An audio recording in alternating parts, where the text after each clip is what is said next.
മൂന്ന് സൈഡുകളിൽ നിന്ന് വരുന്ന അരുവി. ദേ ഈ കാണുന്ന മനോഹരമായ ഒരു അരുവി, ദേ ആ കാണുന്ന അക്കരെ നിൽക്കുന്ന ഒരു അരുവി, ദേ ഈ സൈഡിൽ നിന്ന് വരുന്ന ഒരു അരുവി. മൂന്ന് അരുവികൾ ചേർന്ന് സംഗമിക്കുന്ന ഒരു സ്ഥലമാണ് കേട്ടോ. ഇവിടെ നിന്നാണ് നമുക്ക് ശരിക്കും പേപ്പാറ ഡാമിന്റെ സ്റ്റാർട്ടിംഗ് സ്റ്റേജ് തുടങ്ങുന്നത്. നമസ്കാരം. ഇന്നിങ്ങനെ വെറുതെ ഇരുന്നപ്പോഴത്തേക്കും നമുക്ക് വിതുരയിലേക്ക് പോയാലോ എന്നൊരു പ്ലാൻ ചെയ്തു കേട്ടോ. അപ്പോൾ അപ്പൂസും ഗോകുലും ഒക്കെ പറഞ്ഞ് നമുക്ക് വിതുരയിൽ ഒരു ഹിഡൻ സ്പോട്ടുണ്ട്, നമുക്ക് അവിടെ പോയി കുറച്ച് വീഡിയോസൊക്കെ എടുത്താലോ എന്ന് ചോദിച്ചു.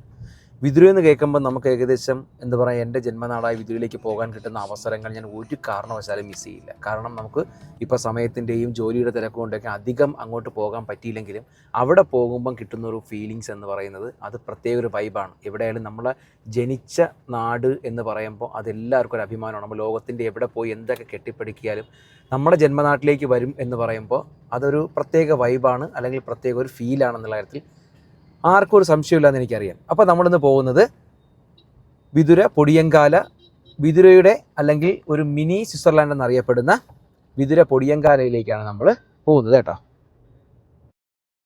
അപ്പോൾ നമ്മൾ പേപ്പാറ ഡാമിലേക്ക് ഇങ്ങനെ പോകുന്ന വഴിക്കാണ് ഈ മിനി സ്വിറ്റ്സർലാൻഡ് എന്ന് പറയുന്ന സ്ഥലം കേട്ടോ. പോകുന്ന വഴിക്ക് റൈറ്റ് സൈഡിലേക്ക് ശ്രീധർമ്മ ശാസ്താ ക്ഷേത്രമുണ്ട്. അത് കഴിഞ്ഞ് നമ്മൾ കുറച്ച് മുകളിലേക്ക് വരും. അപ്പോൾ വളരെ ഫേമസ് ആയിട്ടുള്ള ഫുഡുകളുടെ രാജകുമാരി എന്നുള്ള രാജകുമാരൻ എന്നൊക്കെ പറയുന്ന നാച്ചുറൽ ഫുഡിന്റെ ഒരു കലവറ തന്നെയായിട്ടുള്ള ഒരു കാട്ടിലെ കട എന്ന ഒരു കടയാണ് കേട്ടോ. അവിടെ ഏകദേശം ഒരുപാട് ബ്ലോഗർമാരൊക്കെ ബ്ലോഗ് ചെയ്തിട്ടുണ്ട്. ഞാൻ ഇടയ്ക്ക് വന്ന് കഴിക്കാറൊക്കെ ഉണ്ട്. അത് കഴിഞ്ഞ് പിന്നെ നമ്മൾ അങ്ങോട്ട് പോകുന്ന വഴി എന്ന് പറഞ്ഞാൽ വേറൊരു ലോകമാണ് കേട്ടോ. ശരിക്കും ഒരു എന്താ പറയുക, ഒരു കാടും അതുപോലെ തന്നെ ഒരു ഒരു ഫോറസ്റ്റിനകത്തൂടെ ഇങ്ങനെ പോകുമ്പോൾ കിട്ടുന്ന ഒരു ഫീലിങ്സ് ഉണ്ടല്ലോ, അത് നമുക്ക് ശരിക്കും അത് നമ്മളെന്താ ലൈവായിട്ട് പോയാൽ മാത്രമേ നമുക്കത് ശരിക്കും അതിൻ്റെ ഒരു എന്താ പറയുക സുഖം കിട്ടത്തത്.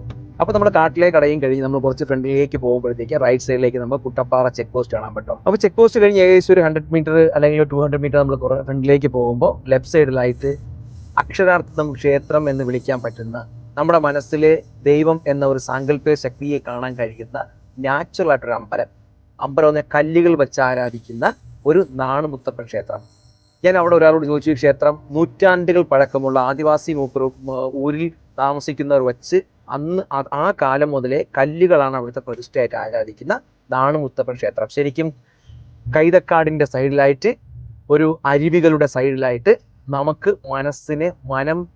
മനസ്സിൽ തട്ടി നമുക്ക് കണ്ടു കഴിഞ്ഞാൽ പ്രാർത്ഥിക്കാൻ തോന്നുന്ന ഒരു നാച്ചുറൽ ആയിട്ടൊരു അമ്പലവും എനിക്ക് കാണാൻ പറ്റി.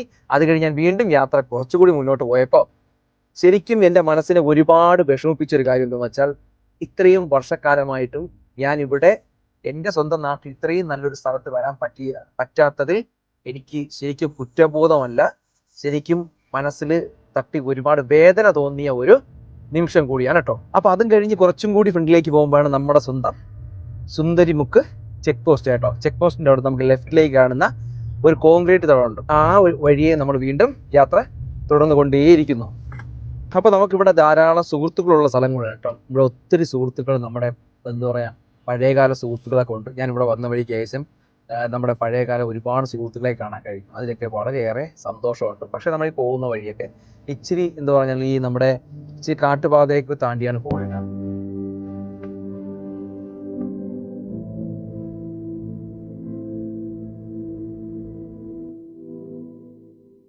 അങ്ങനെ നമ്മൾ സ്വന്തം വിതുരയുടെ സ്വന്തം സ്വിറ്റ്സർലാൻഡിലേക്ക് എത്തി.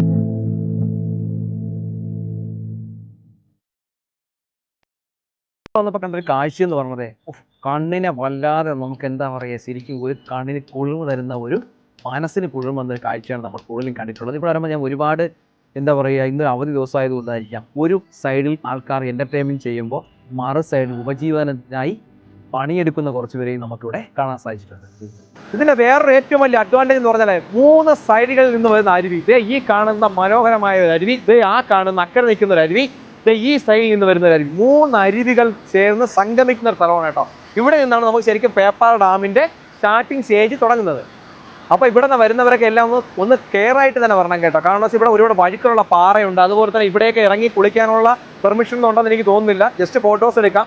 കാരണം കാടിനെ നോവിക്കാതെ കാടിനെ സംരക്ഷിക്കുന്ന രീതിയിലായിരിക്കണം നമ്മൾ ആക്ടിവിറ്റീസ് എല്ലാം തന്നെ. അപ്പോൾ അതുകൊണ്ട് തന്നെ നമ്മളിവിടെ കുറച്ച് സേഫായിട്ട് നിൽക്കേണ്ട ഒരു ആവശ്യകത ഉണ്ട് എന്ന് എനിക്ക് തോന്നി കേട്ടോ. ഇവിടെയൊക്കെ നല്ല രീതിയിലുള്ള ആഴമുള്ള സ്ഥലങ്ങളാണ്. ഇവിടെയൊക്കെ വന്ന് നമ്മൾ ആരുമില്ലാതെയൊക്കെ എന്തെങ്കിലുമൊക്കെ സംഭവിച്ചാൽ, ചുരുക്കം പറഞ്ഞാൽ എന്ത് സംഭവിക്കും, അവനവന് എന്തെങ്കിലും സംഭവിച്ചാൽ അവനവൻ മാത്രമെന്ന് ഞാൻ പലപ്പോഴും പറയും പോലെ, എന്തെങ്കിലും നമുക്ക് എന്തെങ്കിലും സംഭവിച്ചാൽ എന്താ പറ്റുക, നമ്മുടെ വീട്ടുകാർക്ക് ഇല്ലാതെ പോകും. ആ ഒരു ബോധത്തോടു കൂടി തന്നെയായിരിക്കണം നമ്മൾ ഇവിടെ എൻ്റർടൈൻമെൻറ്റായിട്ട് വരേണ്ടത്. അപ്പോൾ ദാ ഇവിടെ പോകുന്ന വഴികളായി കണ്ടില്ലേ, വളരെ സൂക്ഷിച്ച് തന്നെ കൈകാര്യം ചെയ്ത് പോകേണ്ട വഴികളാണ്. ഇല്ലാന്നുണ്ടെങ്കിൽ സേഫ്റ്റി നോക്കി തന്നെ പോകേണ്ട ആവശ്യകതകളൊക്കെ ഉണ്ട്. അതുപോലെ നമ്മൾ വന്നിട്ട് ആ ഡെസ്റ്റിനേഷൻ കഴിഞ്ഞ് കുറച്ചുകൂടെ ഫ്രണ്ടിലേക്ക് പോകുമ്പോൾ തന്നെ ഈ നാട്ടുവഴികളിലൂടെ സഞ്ചരിക്കുന്ന ഒരു ഫീലിങ്സാണ് ഞാൻ പറഞ്ഞു. കാനന പാതയായിട്ട് നമുക്ക് കരുതാം. പക്ഷേ അവിടെ ചെല്ലുമ്പോൾ നമുക്ക് കാണാൻ കഴിയുന്ന ലാസ്റ്റ് നമ്മുടെ ബസ് എന്ന് പറഞ്ഞാൽ പൊടിയങ്കാല ബസ് വന്ന് നിൽക്കുന്ന സ്ഥലം എന്ന് പറയുന്നത് ഗ്രൗണ്ടാണ് കേട്ടോ. അവിടെ ചെന്നപ്പോൾ കണ്ടൊരു കാഴ്ച എന്ന് പറയുന്നത് ഇടക്കാലത്തൊന്നും കാണാൻ പറ്റാത്ത നാട്ടിൻ പ്രദേശങ്ങളിലും അല്ലെങ്കിൽ അത്തരത്തിൽ കാണാൻ പറ്റുന്ന കുറേ കുഞ്ഞു മക്കൾ അല്ലെങ്കിൽ ചെറുപ്പക്കാരായിട്ടുള്ള കുട്ടികൾ ഫുട്ബോൾ കളിക്കുന്ന കേട്ടോ. ഇപ്പം നമ്മൾ ടർഫിലൊക്കെയാണ് കൂടുതലും ആളുകൾ കളിക്കുന്നത്. പക്ഷേ ഇവിടെ ആ പഴയ കാലത്തെ കാര്യങ്ങൾ കാണാൻ പറ്റിയപ്പോൾ വളരെയേറെ സന്തോഷം. ഒരുപാട് കുട്ടികൾ പന്ത് കളിക്കുന്നു. അവിടെയാണ് നമുക്ക് ബസ് സ്റ്റോപ്പ് എന്ന് പറയുന്നത്. അതിൻ്റെ റൈറ്റ് സൈഡിലായിട്ട് ഒരു വായനശാലയുണ്ട്. ഒരു എക്കോ ഫ്രണ്ട്ലി ആയിട്ടുള്ളൊരു ശരിക്കും ഒരു വായനശാലയും അതുപോലെ തന്നെ ഒരു ഫോറസ്റ്റിൻ്റെ ഗവൺമെൻറ്റിൻ്റെ ആയെന്ന് തോന്നുന്നു ഒരു ഓഫീസും ഒക്കെ ഉണ്ട്. അപ്പോൾ ഇതിലേക്ക് പൊന്മുടിയിലേക്ക് പോകുമ്പോൾ നിങ്ങൾ തീർച്ചയായും ഈ സൈറ്റ് ഒന്ന് വിസിറ്റ് ചെയ്തിട്ട് തന്നെ പോകണം കേട്ടോ. എന്തായാലും ഇതുവരെ വരുന്ന ഒരു യാത്ര നിങ്ങൾക്ക് ഒരു കാരണവശാലും മിസ്സാവില്ല എന്ന് ഞാൻ 100% നിങ്ങളോട് ഉറപ്പ് പറയുന്നു. ഞാൻ ഏകദേശം നമുക്കതിൻ്റെ പ്രോപ്പർട്ടി വീഡിയോ ആയിട്ടാണ് എപ്പോഴും നിൽക്കുന്നത്. അപ്പോൾ എൻ്റർടൈൻ വീഡിയോയും വേണമല്ലോ. ജീവിതത്തിൽ ചില മാറ്റങ്ങൾ അല്ലെങ്കിൽ ചില എന്താ പറയുക സ്വകാര്യമായിട്ടുള്ള അല്ലെങ്കിൽ നമുക്കൊരു സന്തോഷങ്ങളൊക്കെ വേണമല്ലോ. അത്തരത്തിലുള്ള വീഡിയോകളായിട്ടാണ് നമ്മൾ ഇങ്ങനെയുള്ള ഒരു വ്ളോഗായിട്ട് തന്നെ ഇത് എടുത്തിട്ടുള്ളത്. അപ്പോൾ ഞാൻ പറഞ്ഞു ഏകദേശം ബിദ്രയിൽ നിന്ന് വളരെ അടുത്തുള്ള മനോഹരമായിട്ട് നമുക്ക് ഏകദേശം ഒരു 1 ഡേ ട്രിപ്പായിട്ടൊക്കെ നമുക്ക് പൊന്മുടിയൊക്കെ പ്ലാൻ ചെയ്യുന്നവർക്ക് എന്തുകൊണ്ടും വന്ന് കാണാനും കുട്ടികളെയും കൊണ്ട് നമുക്ക് കാണിക്കുവാനും ഒക്കെ ഉള്ള നല്ല ഒരു അടിപൊളി ഹിഡൻ സ്പോട്ട് എന്നുള്ള കാര്യത്തിൽ യാതൊരു സംശയമില്ല. പക്ഷേ ഞാൻ വീണ്ടും എടുത്ത് പറയും, ഇവിടുത്തെ റൂൾസും റെഗുലേഷൻസും എല്ലാം കംപ്ലീറ്റ് നിങ്ങളും നിങ്ങളുടെ സേഫ്റ്റി എല്ലാ പ്രിക്കോഷൻസും എടുത്ത് തന്നെ ആയിരിക്കണം നിങ്ങളിവിടെ വരേണ്ടതും. ഇവിടെയുള്ള നാട്ടുകാർക്കോ വാർഡിനോ വീട്ടുകാർക്കോ ഒന്നും യാതൊരു ബുദ്ധിമുട്ടും ഇല്ലാത്ത രീതിയിലായിരിക്കണം നിങ്ങളുടെ എന്താ പറഞ്ഞാൽ ഒരു അപ്രോച്ചും വേണം. പിന്നെ വേറൊരു കാര്യം ഞാൻ പറയുന്നത്, കഴിവതും എൻ്റെ പേഴ്സണൽ ഒരു ഒപ്പീനിയൻ പറയുകയാണ്, പ്ലാസ്റ്റിക് ആയിട്ടുള്ള സാധനങ്ങൾ ദയവ് ചെയ്ത് കൊണ്ടുവരരുത്. ഈ കാട് ഇത്രയും മനോഹരമായിട്ടുള്ള കാഴ്ചകളും കാട് ഇത്രയും ഒരു പ്രകൃതി ഭംഗിയൊക്കെ ആസ്വദിക്കാൻ വേണ്ടി നമുക്ക് എന്ന് പറഞ്ഞാൽ പ്രകൃതിയായിട്ട് ഒരു അവസരം തരുമ്പോൾ നമ്മൾ അവിടെ കയറി നമ്മളാൽ കഴിയുന്ന മറ്റുള്ളവർ എന്ത് ചെയ്യുന്നു നമ്മൾ നോക്കേണ്ട ആവശ്യമില്ല. നമ്മളാൽ കഴിയുന്ന രീതിയിലേക്ക് നമുക്ക് അവിടെ പ്ലാസ്റ്റിക് ഞാൻ എന്തായാലും അഭിമാനത്തോട് തന്നെ ഇവിടെ നിന്ന് പറയാൻ സാധിക്കുന്നു. ഞാനായിട്ട് ഒരു പ്ലാസ്റ്റിക് ഉൽപ്പന്നങ്ങളോ പ്രകൃതിക്ക് ദോഷം വരുന്ന യാതൊരു കാര്യവും ഇവിടെ ചെയ്തിട്ടില്ല എന്നുള്ളത് എനിക്ക് ഏറെ സന്തോഷകരമായി നിങ്ങളോട് 100% ഉറപ്പ് പറയും. നിങ്ങളും അത് തീർച്ചയായും പാലിക്കണം. അത് ഓരോ വ്യക്തികളുടെ ഉത്തരവാദിത്തമായിട്ട് തന്നെ നമ്മൾ എടുക്കാം കേട്ടോ.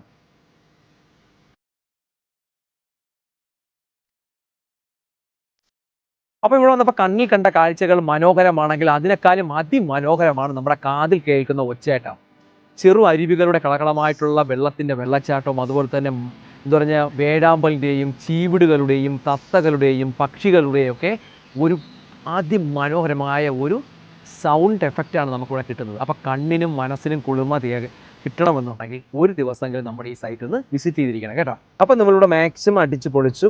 മനസ്സിന് വളരെ സന്തോഷകരമായിട്ടുള്ള ദിനമായിരുന്നു ഇന്ന്. അപ്പോൾ നല്ല അടിപൊളിയായിരുന്നു. പക്ഷേ എൻ്റെ മനസ്സിന് ഏറ്റവും കൂടുതൽ വിഷമം തോന്നിയ കാര്യം എന്ന് പറഞ്ഞാൽ ഇത്രയും സന്തോഷമെങ്കിൽ വിഷമം തോന്നുന്നത് നമ്മൾ ഇത്രയും ഉൾക്കാട്ടിലും പ്രകൃതി ഇത്രയും വരദാനമായി നമുക്ക് ഒരുപാട് കാഴ്ചകൾ ഉണ്ടാക്കി തന്നിട്ടും നമ്മുടെ ലാസ്റ്റ് ഇതിനകത്ത് പല ഡെസ്റ്റിനേഷനിലും നമ്മൾ എടുക്കുന്ന വീഡിയോയുടെ സൈഡിലെല്ലാം ഒരുപാട് പ്ലാസ്റ്റിക് മാലിന്യങ്ങൾ അത് കണ്ടപ്പോൾ ശരിക്കും ഒരു വിഷമം തോന്നി കേട്ടോ. എന്തായാലും ഒരുപാട് സന്തോഷത്തിനിടയ്ക്ക് ചെറിയൊരു വിഷമം കൂടി പങ്കുവെച്ചുകൊണ്ട് ഈ വീഡിയോ ഇന്നത്തേക്ക് ഫൈൻഡപ്പ് ചെയ്യുന്നു.